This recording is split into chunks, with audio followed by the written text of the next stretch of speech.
এক জিন। তার গলা নেই, কিন্তু গর্জনে পাহাড় ভাঙে। সে বলে না, সে শুধু আদেশ পালন করে। রাহুল তার দিকে এক অঙ্গুলি তুলে বলে, আমার ছায়ায় ঢুকে পড়ো আর সিরসন আগুন নিভিয়ে দাও।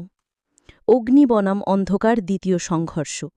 শীর্ষ তার শক্তিমান অগ্নিচক্র দিয়ে মন্ত্রে উচ্চারণ করে, অগ্নি অশ্বে চড়ো, ছায়ার মাঝে পুড়িয়ে দাও তার আত্মা। রাহুল জবাব দেয় এক হেসে, তুই আগুনে বিশ্বাস করিস আর আমি অন্ধকারে বাস করি।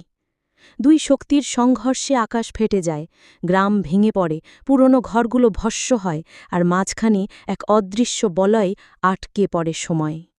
ছায়ার ভিতরে ধোকার জাদু। রাহুল এবার একটি নতুন ছায়া তৈরি করে, যেটা দেখতে হুবহু সিরসোর মৃত স্ত্রী। সেই ছায়া তার গলায় কাঁদো স্বরে বলে, তুমি কি আমায় ভুলে গেলে? সিরসো, তোমার আগুন আমায় জ্বালিয়ে শিস করেছিল। আমি ফিরে এসেছি রাহুলের ছায়ায়।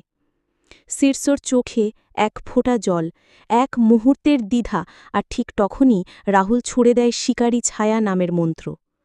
সিরসো অর্ধমৃত, আর তার সিংহাসন ছায়ায় গ্রাসিত। কিন্তু ঠিক তখনই সে নিজের বুক চিরে তুলে আনে এক শুদ্ধ আগুনের টুকরো। দেখ সিরসো, শেষবারের মতো বলছি, তুই এখনও ফেরার সুযোগ পাইস। রাহুল হাসে, ঠান্ডা আর নিষ্ঠুর। ফেরা শুধু দুর্বলদের জন্য। আমি জিনের রাজা হব, মৃত্যুরও আগে। চুক্তির আওয়াজ শোনা যায় আকাশে।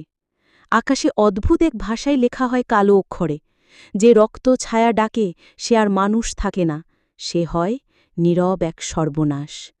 রাহুলের পায়ের নিচে গড়িয়ে পড়ে সিরসোর অগ্নিচক্র। সে তা তোলে হাতে, আর ছায়ায় ফিসফিসিয়ে ওঠে কণ্ঠ।